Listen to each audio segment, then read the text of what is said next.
싸움은 어디서부터 나기 시작합니까? 전쟁은 어디서부터 나기 시작하는 거예요? 전부 사람 속에서 나는 싸움을 먼저 얘기해야 됩니다. 근데 그 싸움이 자기로 말미암아 나온 싸움이 있고 자기가 아닌 악한 영에 의해서 나오는 싸움이 있다고 말해요. 그래서 사람들은 싸움하면은 자기는 빼고 전부 자기 밖에서 일어나는 것만 싸움이라고 그러는데 아니다고 말해요. 진정 무서운 싸움은 자기 속에서 자기와의 싸움이 제일 무서운 싸움이다. 그래서 이 전쟁이 동네에 일어나는데 이 동네를 사람으로 봐야지 사람이 모여있는 동네로 봐버려도 그것도 함정수가 된다고 말해요. 자, 그래서 다시 폴레머스 4171번 70번 봐봅시다. 자, 너희가 싸우고 다투는도다. 자기 속에서 싸움이 일어나요. 그래서 갈라디아서 5장에 18절부터 봐보세요.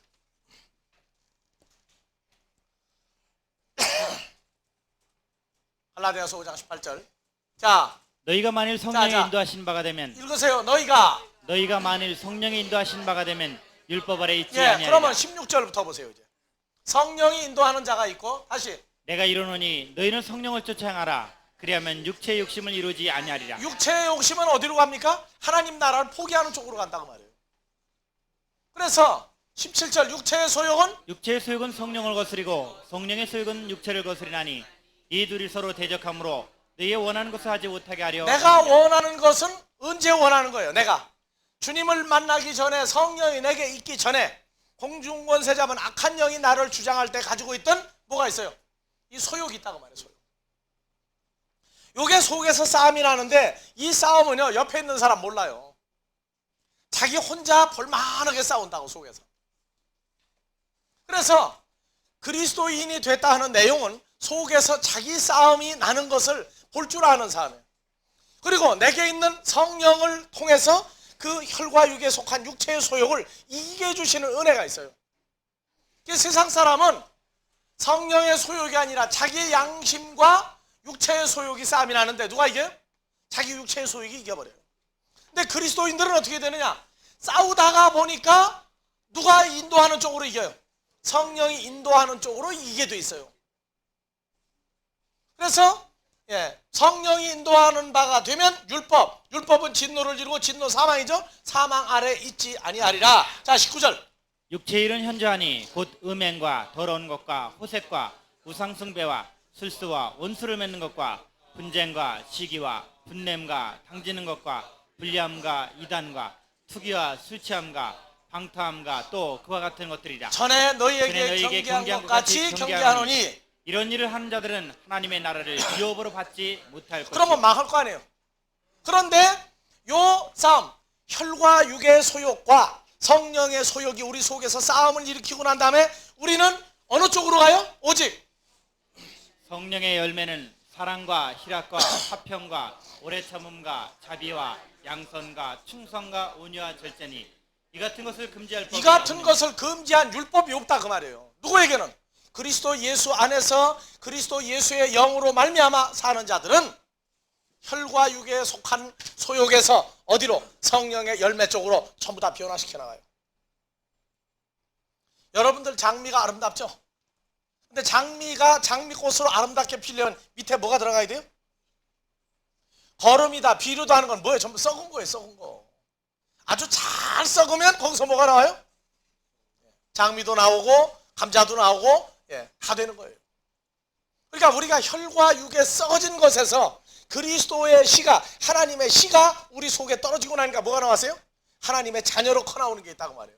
뭘 기초로 해서? 예전에 혈과 육에 속한 모든 것이 기초가 돼가지고 그걸 전부 잘라내면서 보니까 하나님의 자녀로 가장 아름다운 열매가 맺어지는 거예요. 그래서 하나님의 자녀는 늘 얘기하는 게 뭐죠? 과거 물어봐봤자 아무도 털어서 먼지 안 나는 사람 없다. 거기 들어가 있다고 말해요. 그러니까 이제는 과거가 아니라 이제는 어느 쪽으로? 성령의 열매 쪽으로 우리를 변화시키는 역사를 보고 이제 변화하자고 얘기해요. 그러니까 교회라고 그러는 건 과거를 따지는 사람이 쓴 건 바보예요. 그는 항상 오늘부터가 중요한 거예요. 그래서 자 24절 그리스도 예수의 사람들은 육체와 함께 그 정과 욕심을 십자가에 못 박았느니라. 못 받고 난 다음에 오는 육체의 소욕을 또 주시는 때가 있어요. 그건 이제 앞으로 다시 공부하면서 또 확장을 해 나갑시다. 그래서 이 싸움이 육체의 소욕과 성령의 소욕이 사람 속에서 날 때 나오는 싸움은 사람을 말릴 방법이 없어요. 오직 사람을 만드신 하나님의 자녀를 낳으신 아버지 하나님으로 말미암아 그 싸움을 이기게 하는 것은 하나님의 자녀들에게만 주어진 거다 그 말이에요. 그러니까 육체의 소욕으로 싸움이 난 사람들은 사람만 만나면 싸우려고 덤벼요. 서기관 바리새인 유대인들은 예수님만 만나면 시비를 걸어서 죽을 궁리를 찾아요. 그러나 하나님의 아들이 할 일 다 해야 십자가로 가지 할 일 안 하고 갈 리가 없죠. 예. 자, 그래서 다시 더 진행합시다.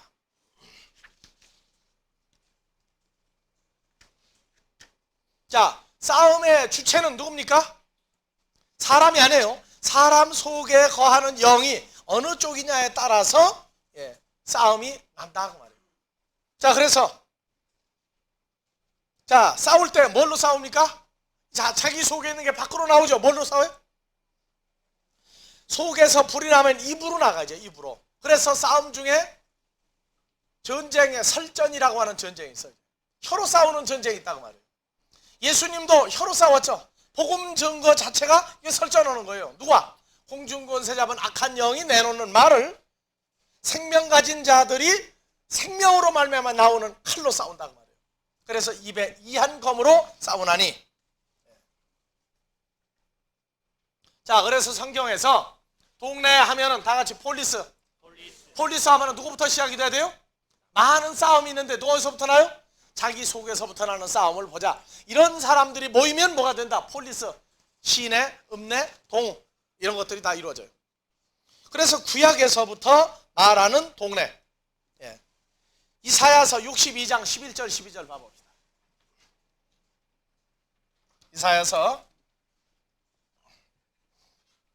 사람들이 너를 일컬어 거룩한 백성이라 여호와의 구속하신 자라 하겠고 또 너를 일컬어 찾은 바 된 자여 버리지 아니한 성읍이라 하리라.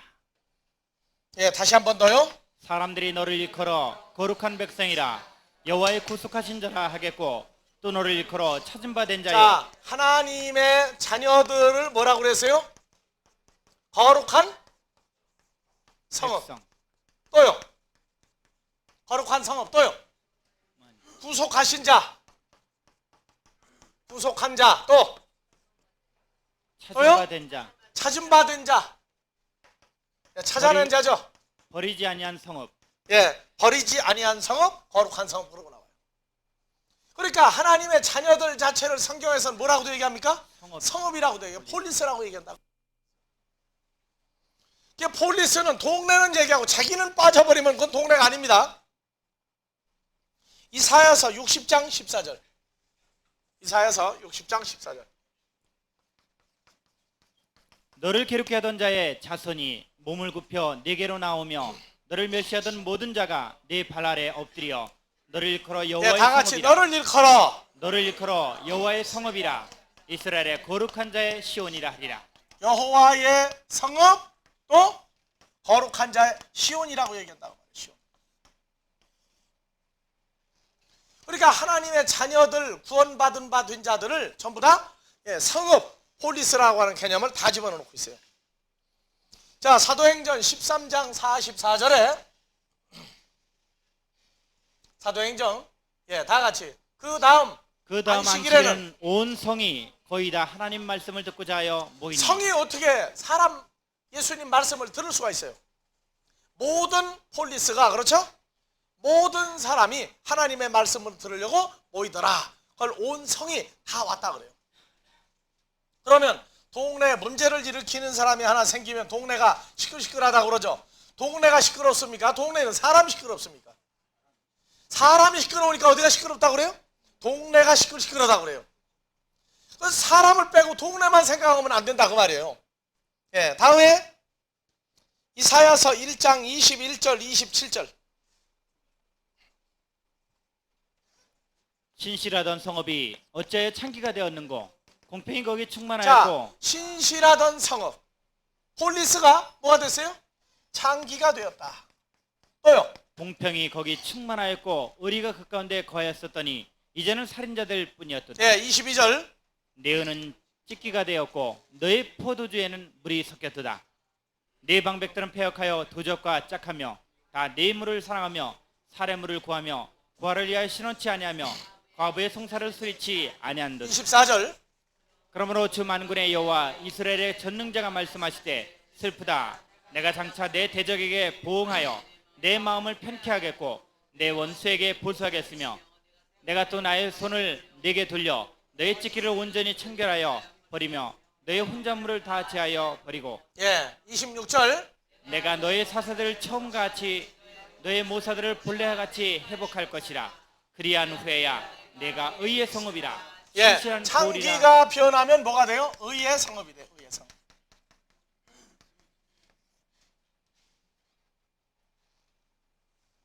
자, 창기는 누굴 떠난 자예요? 하나님을 배반하고 떠난 자를 창기라고 그래요.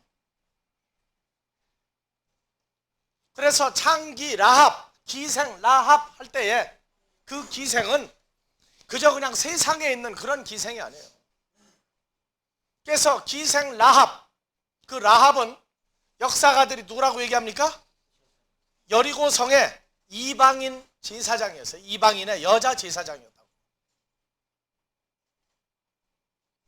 그래서 우리가 성경을 보면서 이러한 내용들에 정통해야 돼요. 뭐가 나오면 어디는 세상 사람, 어디는 하나님 쪽으로 이게 왔다 갔다 하면 안 됩니다. 자, 잠언 11장 10절 11절.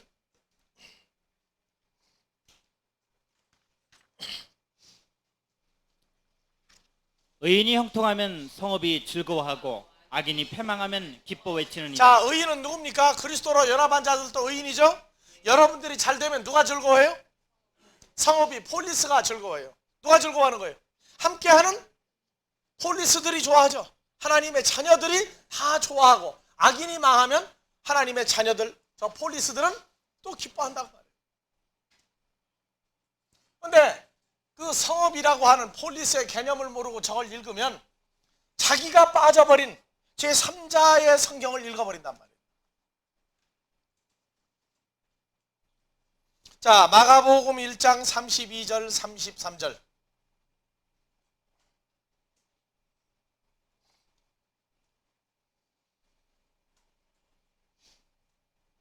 자, 다 같이 봅시다. 저물어 해질 때 모든 병자와 귀신 들린 자를 예수께 데려오니 온 동네가 문 앞에 모였더라. 동네가 모였어요? 모든 폴리스가 모였어요? 그렇죠? 모든 동네 사람들이 문 앞에 모였더라. 자, 지금 뭐 공부하는 거예요?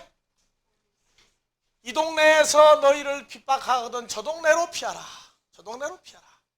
동네 지금 공부하고 있는 겁니다. 그 다음에 이스라엘의 모든 동네를 너희가 다 세우지 못하여서 누가 오리라? 인자가 오리라. 그러니까 동네를 다 세우느냐 못 세우느냐 하는 이 문제를 공부하고 예수 그리스도가 온다고 하는 시점에 대해서 성경은 말을 하고 있어요. 그러니까 세우러 다니는 사람은 하나님의 자녀만 세워버리면 돼요. 예수님도 그러고 보면 12제자가 12동네죠? 12동네 중에 한 동네는 어떻게 했어요? 가룟 유다는 세웠어요? 못 세웠어요? 못 세웠죠? 그러나 예수님은 다 세운 거예요. 왜? 11제자를 완전히 세우니까 그만 일하고 이제 오라고 얘기해요. 11제자가 500여 명 만드는 거예요, 결과적으로. 그러니까 아버지 하나님을 만나러 갈 수 있었어요, 예수님. 그래서 다니지 못하여서가 아니라 다 세우지 못하다, 이루지 못하다 해서 내 사역에 이걸 봐야 돼요. 그러니까 마지막 때는요, 하나님의 자녀된 자들이 한국과 온 세계를 통해서 전부 다 이 전체적인 보고가 있다고요. 서울도 이제 더 이상 안 나온다.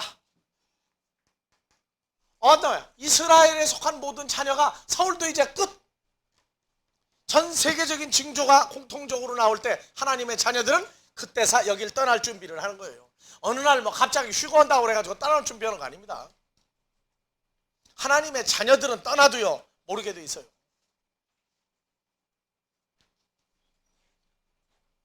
자, 그러면 계시록 21장, 계시록 21장 1절부터 봐봅시다.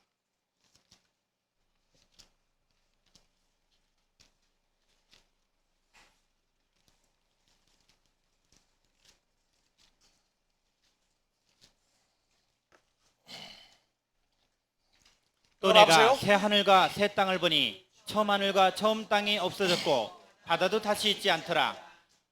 또 내가 보매 거룩한 성 새 예루살렘이 하나님께로부터 하늘에서 내려오니 그 예비한 것이 신부가 남편을 위하여 단장한 것 같더라.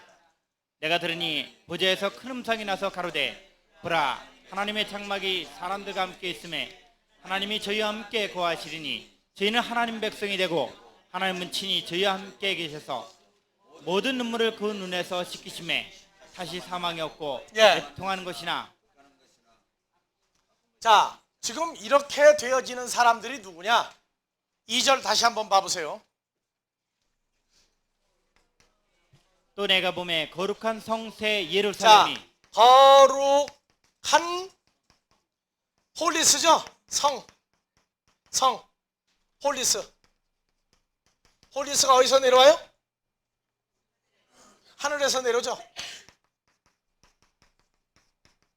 하늘에서 내려와요. 그러면 거룩한 폴리스 새 예루살렘이 하나님께로부터 하늘에서 내려오니 그 예비한 것이 신부가. 그러면 거룩한 성 새 예루살렘은 누굽니까? 바로 신부가 남편을 위하여 탄장한 것 같더라. 누구 모습이에요? 바로 누구 모습이에요? 그렇죠, 내 모습이죠. 아까 여러분들 찬송가 불렀죠.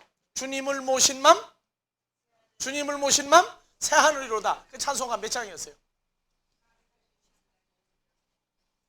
예? 493장. 예, 맞아요.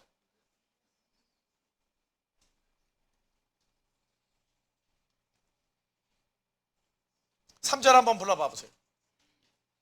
493장 3절.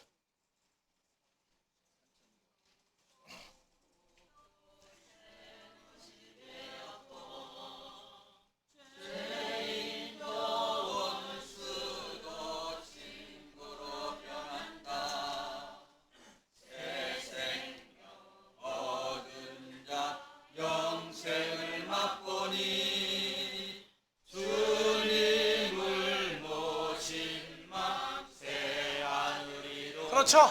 예, 새하늘. 새하늘. 그래서 2절 다시 또 내가 보매 거룩한 성 새 예루살렘이 하나님께로부터 하늘에서 내려오니 그 예비한 것이 신부가 남편을 위하여 탄장한 것 같더라. 자, 그래서 9절. 일곱 대접을 가지고 마지막 일곱 재앙을 담은 일곱 천사 중 하나가 나와서 내게 말하여 가로되 다 같이 오라. 내가 신부 곧 어린 양의 아내를 내게 보이리라. 나오죠? 그래서 어린 양의 아내 그리스도의 신부는 하나님께로부터 하늘에서 내려오는 거룩한 성 새 예루살렘을 보이니 뭘 보여준 거예요? 그리스도의 신부가 된 사람들의 연합된 것을 보여주는데 보니까, 그래서 신부는, 여자는 보석을 갖기를 좋아해요. 그래서 12보석이 나오죠? 전부 다.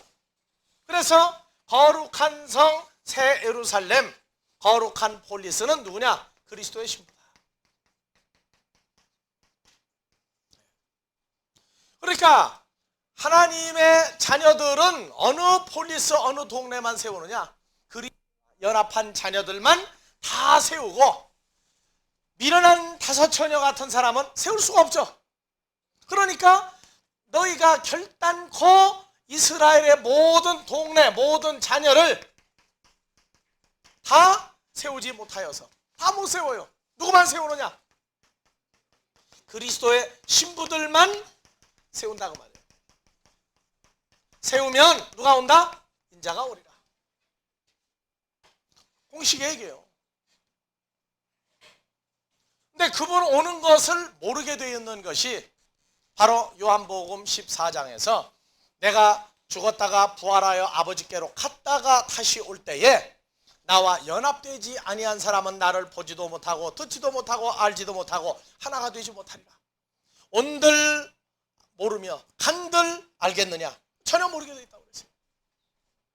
그러니까 연합한 자들만 만나는 사건이 일어나고 만난 자만 그리스도의 장성한 자로 세우는 역사가 일어나면 되는 거예요. 여러분들이요, 마귀가 어떤 게 마귀냐? 성경 안 가지고 다니는 마귀는 그건 삼류마귀예요. 전부 다 성경 가지고 다니면서 뭘 인용해요? 하나님 나라를 전부 다 인용하는 거예요. 이게 어떤 사람들은 마귀는 성경 모르는 걸로 알고 있는데 아니에요. 삼류마귀는 성경 몰라요. 예수님과 싸운 마귀는 마태복음 4장에 성경에 가라사대 성경에 기록되었으되 하고 성경 가지고 덜먹거려요. 성경 쓰게 하신 분이 누굽니까? 예수님 자신이에요. 그분 앞에 문자 쓰다가 망하는 게 마귀예요. 자, 더 진행합시다.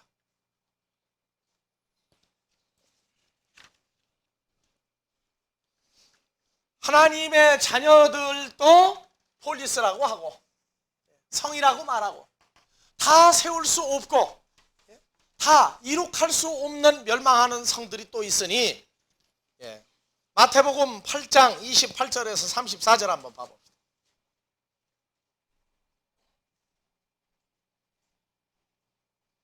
배에 오르심에 제자들이 쫓았더니 바다에 큰 놀이 일어나 물결이 배에 덮이게 되었을 때 28절. 또 예수께서 건너편 가다라 지방에 가심에 귀신 들린 자 둘이 무덤 사이에서 나와 예수를 만나니 죄는 심히 사나와 아무도 그 길로 지나갈 수 없을 만하더라. 29절. 이에 저희가 소리질러 가로되 하나님의 아들이여 우리가 당신과 무슨 상관이 있나이까 때가 이르기 전에 우리를 괴롭게 하려고 여기 오셨나이까 하더니 마침 멀리서 많은 돼지떼가 먹고 있는지라. 귀신들이 예수께 간과하여 가로되 만일 우리를 쫓아내실진데 돼지떼에 들여보냈어 한데 되도록 하라 하시니 귀신들이 나와서 돼지에게로 들어가는지라. 온 떼가 비탈로 내리달아 바다에 들어가서 물에서 물사건을 치던 자들이 다나 시내에 들어가 이 모든 일과 귀신 들린 자의 일을 고하니 온 시내가 예수를 온 만나려고 시내가 뭡니까? 온 폴리스가 모든 폴리스가 예수를 만나려고 나가서 보고 그 지방에서 떠나시기를 간구하더라. 그러면 요 폴리스는 요 동네는 예수를 받아들인 동네예요? 핍박한 동네예요? 핍박했죠. 나온단 말이에요. 자, 돼지한테는 뭐가 보니까 잘 들어가요?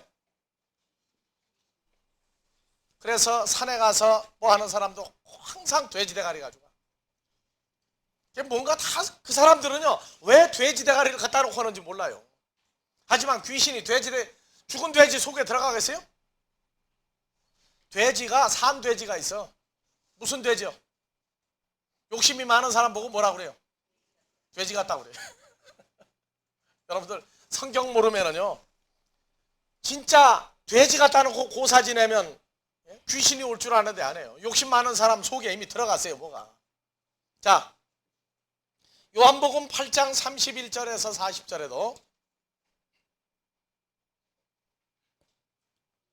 그러므로 예수께서 자기를 믿은 유대인들에게 이르시되 너희가 내 말에 거하면 참 내 제자가 되고 진리를 알지니 진리가 너희를 자유케 하리라.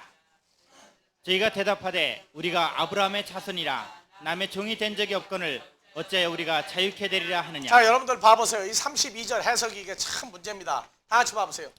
진리를 알지니 진리가 너희를 자유케 하리라. 그러니까 예수 믿고 나면은요 막 자유롭게 그냥 막 제멋대로 살라고 하는 사람들이 있어요. 세상법을 지켜야 됩니까? 안 지켜야 됩니까? 이미 세상법은 지켜야 돼요. 근데 저기서 진리가 너희를 자유케 하리라가 진리가 뭡니까? 진리가 성경 공부했더니 말씀이 깨달아지니까 자유로워진 겁니까? 아니에요. 저 진리 누구예요? 아버지의 아들 예수 그리스도가 너를 자유케 하리라. 어디서 자유해요? 자, 그리스도의 신분은 그리스도를 만나면 누구 안에 들어갑니까? 그리스도와 연합한 자가 되죠. 자유는 누구 안에서요? 그리스도 예수 안에서, 그 안에서만 자유해요. 그럼 자기가 나가 행동하는 건 누가 더불어 나가야 돼요? 주님과 더불어 사는 거예요. 주님과 더불어. 그러니까 자기 자신이 세상법도 막 초월하는 자가 됐다 그러면 그건 이단 괴수가 되는 거예요. 성경은 세상법에 의해서 엉터리 법으로도 예수님이 십자가를 가졌어요. 그러니까 우리가 살면서 세상법에 해라와 하지 말라를 지켜줘야 돼요. 우리가 지켜줘야 된다. 나는 이제 뭐 자유하니까 막 세상법 초월해버렸다. 그러면 안 돼요. 그래서 우리가 진리가 너희를 자유케 하리라 하는 진리는 하나님의 아들 예수 그리스도가 너를 자유케 하는데 어디서 자유냐? 그리스도 예수 안에서 자유다. 여자가 결혼하면 남편과 함께 있는 집에서는 자유예요. 그러나 나갈 때에는 남자가 잔소리한다고. 그렇죠?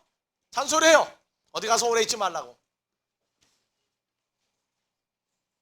그래서 하나님 나라도 그리스도 예수 안에 있을 때 그분의 뜻을 따라 살 때 자유가 있어요. 그거를 잊어버리고 나 자유든 내, 너 자유든 내, 그다음에 이제 그때는 완전히 해방군으로 나옵니다. 예. 자, 33절 다 같이 저희가 대답하되 우리가 아브라함의 자손이라 남의 종이 된 적이 없거늘 어찌하여 우리가 자유케 되리라 하느냐. 예, 34절 예수께서 대답하시되 진실로 진실로 너에게 이르노니 죄를 범하는 자마다 주의 종이라. 그러면 하나님의 자녀가 죄를 범했을 때 어떻게 해요? 그 죄를 통해서 어디로 큰다고 그랬어요? 성령의 열매로 변화시켜 준다고 그랬죠. 그걸 즐기면 안 됩니다. 그것에서 싸움이 나서 자기 속에서 성령의 소욕을 따라가도록 바꿔놓는다고 말이에요. 예. 자, 35절 종은 영원히 집에 거하지 못하되 아들은 영원히 어디에 거하나니. 거해요? 집에 거하지. 어디에? 하나님의 집 그리스도 예수 안에 영원히 거하나니. 36절 그러므로 아들이 너희를 자유케 하면 너희가 참으로 자유하리라. 나도 너희가 아브라함의 자손인 줄 아노라. 그러나 내 말이 너희 속에 있을 곳이 없으므로 나를 죽이려 하는 38절 나는 내 아버지에게서 본 것을 말하고 너희는 너희 아비에게서 들은 것을 행하느니. 예, 39절 대답하여 가로되 우리 아버지는 아브라함이라 하니 예수께서 가라사대 때 너희가 아브라함의 자손이면 아브라함의 행사를 할 것이오늘 지금 하나님께 들은 진리를 너희에게 말한 사람인 나를 죽이려 한도다. 아브라함은 이렇게 하지 예, 아니하였느니. 동네 싸움 났죠 이제요. 저게 동네 싸움 난 거예요. 동네와 동네가 싸움이 난 거예요. 그래서 성경을 보면은요 동네 싸움 구경이 많이 나와요. 많이 나옵니까? 안 나옵니까? 싸움 좋아하는 사람 성경 가만히 보고 있으면 아주 신나게 구경해요. 근데 싸움을 하고 있는 걸 보면 반드시 어느 편인가 들어야 됩니다. 여러분들은 누구 편 들고 봐야 돼요? 예수님 편 들고 성경 봐야 되죠? 예, 그러면 승리자가 될 때 쾌감이 있을 거예요. 자, 누가복음 19장 41절부터 한번 봐봅시다.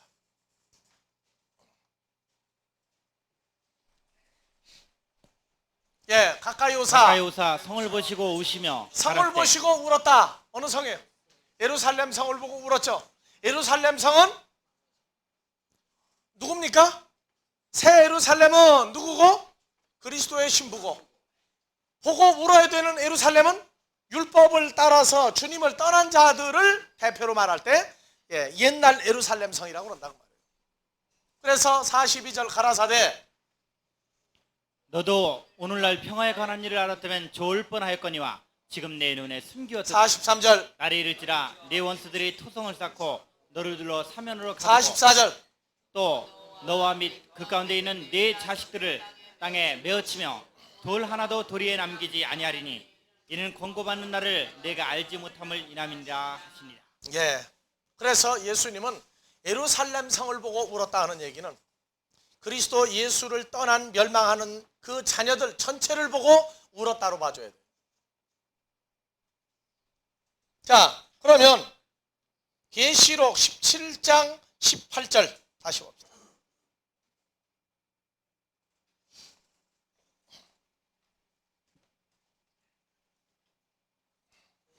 또 내가 본 바 여자는 그의 임금들을 다스리는 큰 성이라. 예. 자, 여자는 뭐라고 나와요? 큰 성.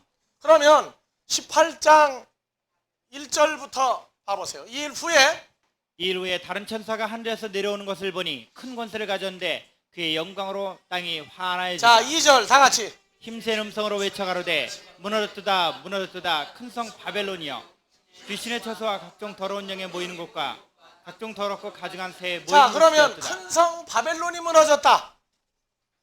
예, 큰 성 바벨론이 무너졌다 할 때에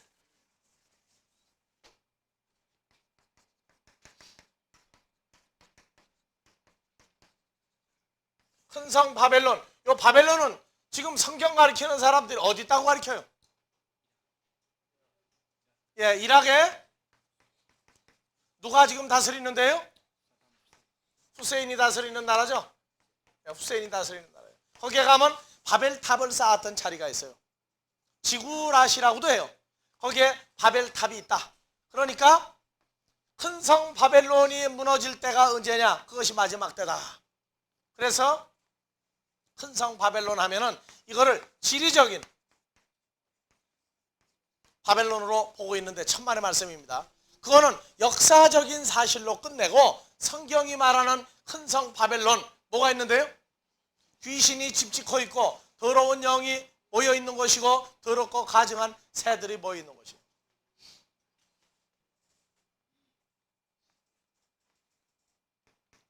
지금 성경을 가리키는데 사람을 미혹시키는 역사가 성경 가리키는 사람들이 전부 다 하고 있어요. 여러분들 동아일보나 중앙일보나 한국의 일간지 또는 세계적인 기독교 신문들 보면은요, 중동 전쟁이 벌어졌었죠. 언제요? 이락과 쿠웨이트와의 전쟁이 일어났을 때 뭐라고 썼어요? 바벨론은 불타는가? 바벨론은 불타는가? 어디에 있는? 이락이 전쟁에 지면 바벨론이 불탄다. 근데 바벨론은 안 타고 어디만 탔어요? 쿠웨이트는 유전만 불타버렸어. 저 바벨론에 대해서 여러분들 똑똑히 봐야 돼요. 큰 뭐라고요?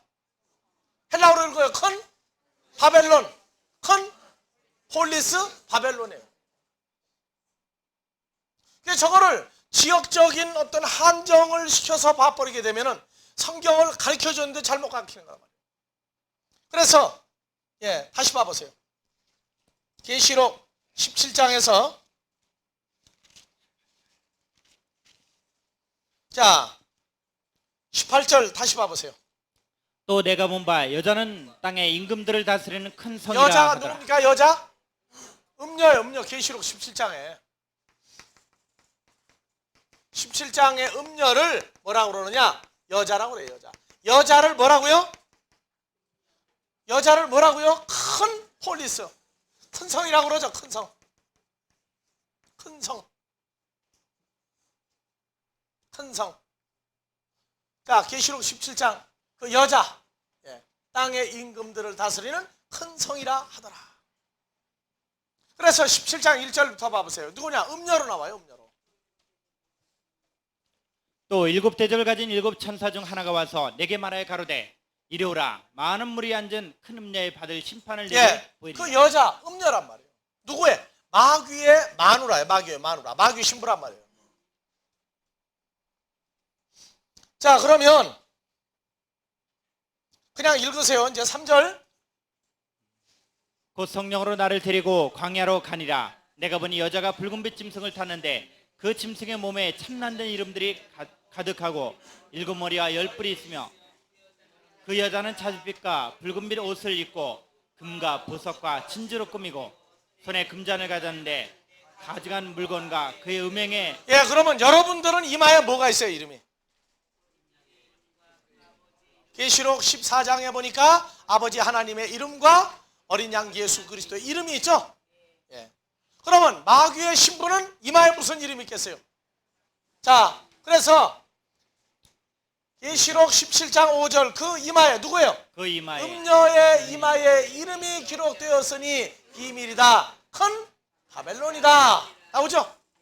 그래서 여자는 큰 성이요. 누구예요? 바벨론이요. 그러면 합쳐서 큰 성 바벨론은 누굽니까? 큰 성 바벨론. 마귀의 마누라를 가리켜서 큰 성 바벨론이라고 그래요. 그리스도의 신부는 뭐라고 그래요? 거룩한 성 새 예루살렘이라고 얘기한다.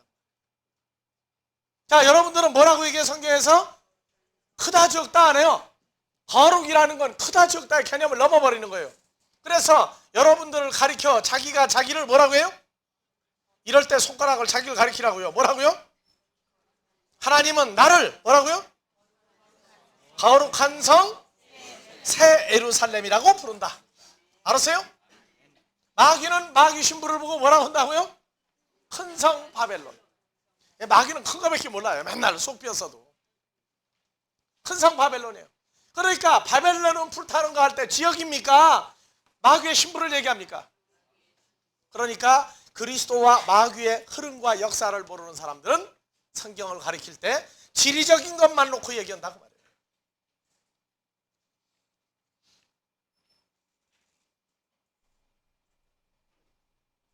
그래서 우리가 성경에서 마지막 때 이 동네가 너희를 핍박하거든 저 동네로 피하라. 동네가 아니라 동네 사람들을 가리켜 말하고 있다고 말해요. 그래서 내가 너희에게 진실로 아멘 레고 휴민하여 말하노니 이스라엘의 모든 동네를 너희가 결단코 다 세우지 못하여서 인자가 오리라. 우리에게 위로란 말이에요. 새 예루살렘, 거룩한 성 새 예루살렘, 그리스도의 신부들만 세우고 마귀 쪽에 음녀들은 세우지 아니하고 있으면 누가 온다? 예수님 온다. 그래서 마태복음 24장에서 바로 똑같은 내용이 나와요. 24장 43절 더 봐봅시다. 너희가 알지 못함이니라. 너희도 아는 바니 만일 집주인이 도적이 어느 경점에 올 줄을 알았다면 깨어있어 그 집을 뚫지 못하게 하였으리라. 44절. 이러므로 너희도 예비하고 있으라. 생각지 않은 때에 인자가 오리라. 45절. 충성되고 지혜 있는 종이 되어 주인에게 그 집 사람들을 맡아 때를 따라 양식을 나눠줄 자가 누구뇨? 주인이 올 때 그 종에 이렇게 하는 것을 보면 그 종이 복이 있으리라. 그러면 누구에게만 양식을 나눠주는 겁니까?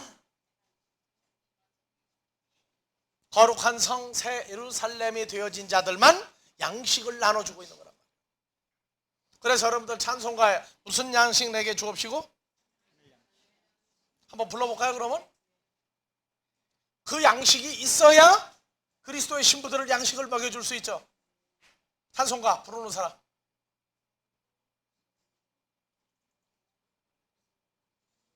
그냥 내게 내려 주옵시고로 끝냅시다. 무슨 양식이요?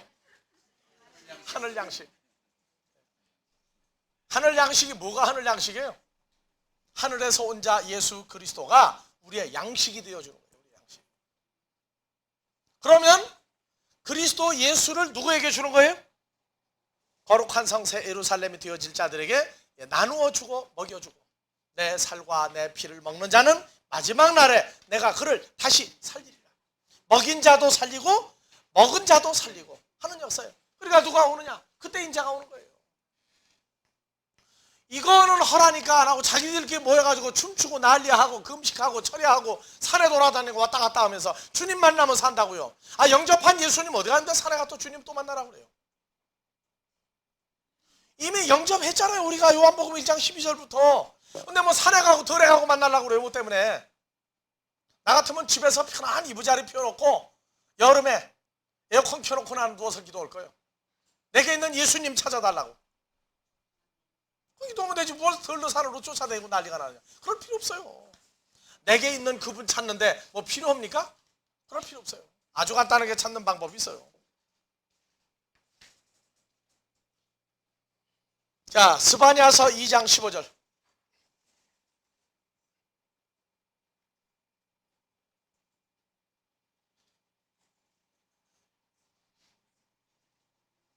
자, 이는 기쁜 성이라. 염려 없이 거하며 심중에 이르기를 오직 나만 있고 나 외에는 다른 이가 없다 하더니 어찌 같이 황무하여 들짐승에 엎드릴 곳이 되었는고 지나간 자마다 취소하여 손을 흔들리로다. 예, 폐역하고 더러운 더러운 곳 곳, 포악한 그 성읍이 화 있을진저. 그러니까 성읍하고 나오니까 아, 저건 예루살렘 성이구나. 아, 지리적이고 역사적인 성이구나 그러지 마세요. 주님을 떠난 하나님 백성들에게 화 있을진저는 얘기예요. 여러분들은 이제부터 해야 될 일이 있습니다. 누굴 찾아야 돼요? 그리스도의 신부들을 찾아서 거룩한 성새 예루살렘이 어떤 것인가 하는 걸 알려줘야 됩니다. 그래서 하늘 양식으로 계속 채워서 먹이고 입히고 해야 돼요. 그러면 누굴 만나게 되어 있다고요? 주님을 만난 자들이 있어요. 그래서 내가 영접한 예수 인자가 오리라 와 있어요. 우리에게. 그리고 그 일을 내가 만난 것 같이 주님을 계속 만나서 양육하는 사역을 하다가 보면 내게 오신 주님이 또 나타나는 때가 있어요. 그때가 인자가 오리라 하는 얘기입니다.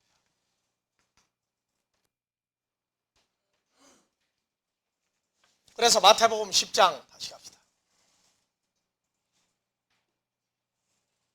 이 마태복음 10장은요 2000년 전에 예수님이 제자를 삼을 때부터 마지막 끝날까지 사역을 10장 1절부터 23절까지 집어넣은 겁니다.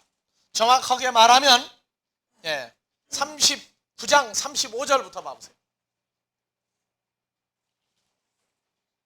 9장 35절 예수께서 모든 성과 촌에 두루 다니사 저희 당에서 가르치시며 천국 복음을 전파하시며 모든 병과 모든 약한 것을 고치시니 36절 무리를 보시고 민망히 여기시니 이는 저희가 목 잡는 양과 같이 고생하며 유리함이라. 이에 제자들에게 이르시되 추수할 것은 많되 일꾼은 적으니라.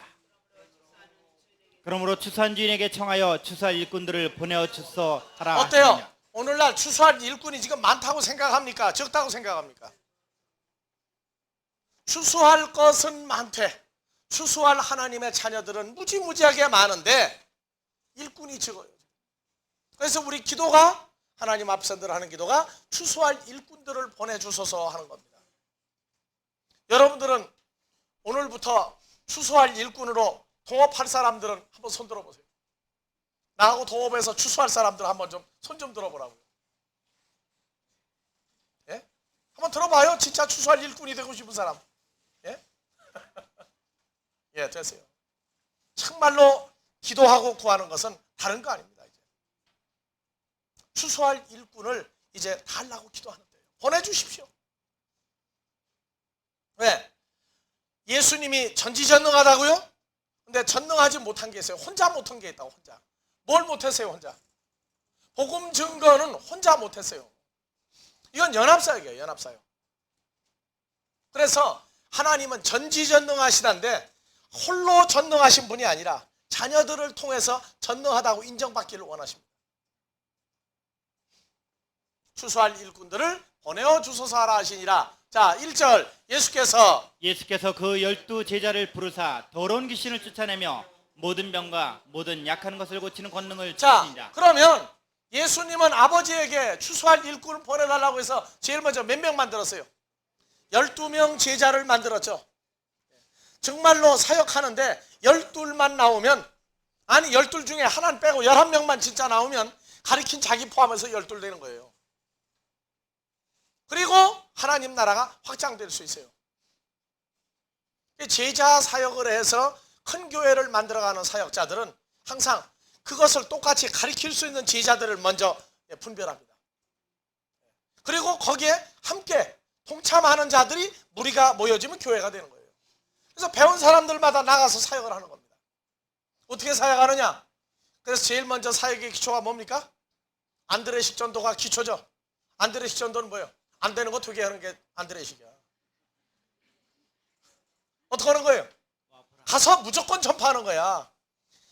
가보자. 데리고 오는 게 안드레식 전도예요. 가보자 하면 안 가려고 그래. 안 되는 거 오도록 만드는 게 안드레식이야. 두 번째 전도가 뭡니까? 나가서 성경을 구체적으로 가르치는 겁니다. 그래서 주님과 나와의 만남이 이루어지면 두 번째는 이제 자기가 배운 것을 나가 그대로 실습하는 사람이 되는 거예요. 적용하는 사람. 세 번째는 뭐냐? 모여진 사람 가운데서 또 제자를 또 양육하는 사람. 그래서 세 가지를 다 할 수 있어야 돼요. 나도 처음에 주님 만나고 난 다음에 안드레식 전도부터 시작했다. 하여튼 무조건 만나면 끌고 갔으니까. 안 간다 그러면 네 고집이 세냐 내 고집이 세냐고 들어붙었어요. 안드레식이 그래 되더라고. 그러니까 야, 무작정 끌어오는 데는 돼요. 다른 데는 다 가는데 내가 가자고 하는 데는 안 가려고 그러더라. 자, 그래서 2절 12 사도의 이름은 이러하니라. 12 사도가 12 폴리스가 이루어진 거죠. 그러니까 사람을 볼 때에도 실습을 해. 아, 요거 폴리스구나. 그렇게 보면 돼요. 나도 폴리스구나. 어느 폴리스냐? 하나님의 거룩한 성 새 예루살렘이구나 하고 자기를 보고 성경에서 폴리스를 찾아가면 돼요. 그래서 성경의 폴리스 하면 어디서부터 나와요? 이제 구약의 첫사람 아담 하와 만드는 것도 폴리스 만드는 거죠. 그래서 12 사도의 이름은 이러하니라. 베드로라 하는 시몬을 비롯하여 그의 형제 안드레와 세베대 아들 야고보와 그의 형제 요한, 빌립과 바돌로메, 도마와 세리 마테, 알페의 아들 야고보와 타데오, 가나안인 시몬과 및 가룟 유다 곧 예수를 판자라. 그래서 안드레를 아까 얘기한 식으로 안 되는 거 되게 하는 안드레라고 하지 마세요. 어디 가서는. 그렇게 하면 큰일 납니다. 예. 자, 5절 예수께서 이 12를 내어 보내시며 명하여 가라을 때 이방인의 길로도 가지 말고 사마리아인의 고을에도 들어가지 말고 차라리 이스라엘 집에 잃어버린 양에게로 가라. 이스라엘 집에 잃어버린 양이 아니라 헬라어에서는 아폴리움에서 죽임을 당하고 있는 양들에게 가라고 말해요. 그럼 어디로 가야 돼요? 복음을 증거한다고 그러는 곳에도 가면은 이런 사람들이 있어요. 성경 안 가르치는 데 가면은요 사람 만나기가 어려워요. 성경 가르치는 데 가고 또 하나 성경이 없는 곳에 가고 두 군데를 가는 겁니다. 우리도 물론 해외 선교를 지금 해서 외국에 지부 설치도 하고 지금 하고 있습니다만 가장 급한 데는 먼저 한국입니다. 인구 비례로 봐서 4,500만이라고 그러죠. 지금 남쪽 인구가 4,500만인데 이 중에 예수 믿는 사람이 몇 명이라고요? 1,200만이라고? 어디 그런 통계가 나왔어? 예? 1,000만이라고 하는데 1,000만의 말씀이요. 계속 1,000만이야. 10년 전에도 1,000만, 지금도 1,000만. 그러니까 1,000만의 말씀이라고요. 아니요. 이 중에 천주교 빼면 몇 명도 계세요? 천주교 빼면 몇만 명 나오고 있어요? 한국도 지금 선교를 지금 구체적으로 또 해야 될 나라입니다. 해외 선교도 해야 돼요. 그러나 한국 자체도 지금 새로 선교할 때가 또 왔어요. 갈 바를 모르고 방황할 때 갈 길을 잡아줘야 돼요. 갈 길을 어떻게 잡느냐? 나는 길이요 진리요 생명인 그리스도와의 만남이 구체적으로 어떤 것인가부터 열어줘야 돼요. 열어줘야 돼요. 도대체 예수를 믿는 사람 자기가 누군지를 모르고 있어요. 지금. 교회에 소속이 된 것으로 만족하려고 그러는 예수, 그건 잘못된 겁니다. 내가 만난 예수가 어떤 예수인지 성경이 말하고 있는 걸 먼저 찾아야 돼요. 환상적인 것, 어떤 환타지가 큰 것, 그런 예수 찾으면 안 돼요. 현실로 함께 있는 예수를 이 말씀을 통해서 찾아내야 돼요. 그게 이루어지지 않으면 한국의 기독교는 아주 굉장히 환상적인 기독교로 부패하고 말 겁니다. 그래서 예수님이 멸망당하고 있는 양에게로 가라 가면서 전파하여 말하되 천국이 뭐했다? 가까웠다가 아니라 이미 가까이 와 있다 하고 모든 병든 자를 고치며 죽은 자를 살리며 문둥이를 깨끗하게 하며 귀신을 쫓아내되 너희가 거저 받았으니 거저 주어라. 거저 주어라. 9절 너희 전대 금이나 은이나 동이나 가지지 말고 여행을 위하여 주머니나 두버릇이나 신이나 지팡이를 가지지 말라. 이는 일꾼이 저 먹을 것 받는 것이 마땅함이니. 왜 이 지팡이 가지지 말라고 그래요? 모세는 뭘 가지고 다녔어요? 지팡이를 가지고 다녔죠. 그래서 구약의 종들은 지팡이를 가지고 다녔어요. 코바디스 도민의 주여 어디로 가시나이까? 베드로가 뭐 들고 다니는 게 나와요? 그 엉터리 작가요, 그 사람. 그래서 베드로 보고 지팡이 들고 다니라고 해서 말라고 그랬어요. 말라고 그랬죠. 근데 코바디스 도민에 보면은 아주 거창하게 꼬부라진 늙은 고목을 갖다 지팡이 만들어 가지고 다녀요. 잘못된 거예요. 왜 지팡이 가지지 말라고 그래요? 모세는 이스라엘 백성을 애굽에서 끌어낼 때에 여호와 하나님이 함께하는 표적을 보여줘야 되기 때문에 필요했어요. 그래서 지팡이를 애굽에 가서 바로 앞에 던졌더니 뭐가 됐어요? 큰 뱀이 됐죠. 그래서 애굽의 술사들의 지팡이를 다 삼켜버렸다고. 그러나 오늘날 우리는 누구 안에 거하는 자예요? 모세에게 권능을 주었던 그리스도 예수 안에 우리가 있은즉 이 권능된 표적을 가지고 다닐 필요가 없어요. 권능은 어디에 있느냐? 우리 입에 있는 생명의 복음이 증거될 때 그것이 바로 권능이 되는 거예요. 신도 가지고 다니지 말라. 그럼 맨발 보고 다니라고 말해요? 신도 가지고 무슨 신 가지고 다니지 말라는 거예요? 신이나 지팡이를 가지지 말라. 무슨 신이에요? 우리는 복음의 신을 가지고 있죠. 그러니까 다른 신 신지 말라고 말해요. 다른 신. 일꾼이 저 먹을 것을 받는 것이 마땅함이니라. 자, 11절. 아무폴리스나. 그렇죠? 아무폴리스나. 촌에 들어가든지 그 중에 합당한 자를 찾아내어 너희 떠나기까지 거기서 머물라. 그래서 바울도 과거에 복음 전할 때 빌립보에 가서 자주장사 루디아가 말씀을 듣고 자기 집에 와서 있으라고 그러니까 보니까 그 사람이 합당하니까 빌립보에서 루디아의 집에 머물면서 무슨 교회를 만들었어요? 빌립보 교회를 만드는 거예요. 그러니까 이 복음이라는 것은 다니면서 말씀을 듣고 믿겠다고 하는 사람 만나면 일단 그 집에 머무는 겁니다. 자, 또 그 집에 들어가면 뭐 하기를 빌라? 평안하기를 빌라. 평안하기를 빌라. 그러니까 가가지고 오늘날 전도 오는데 둘씩 짝지어 가가지고 그 집에 가서 그 집에 평안히 빌어요. 애들 떠들지 않게 해주고 TV도 꺼주시고, 예? 그런 식으로 평안을 빌어. 아니에요. 저 평안하기를 빌라는 건 예수 그리스도가 그 집 식구에게 임하기를 기도하라고 말해요. 둘씩 짝지어 다니는 건 용케 알아가지고 꼭 둘씩 가. 그거 아니에요.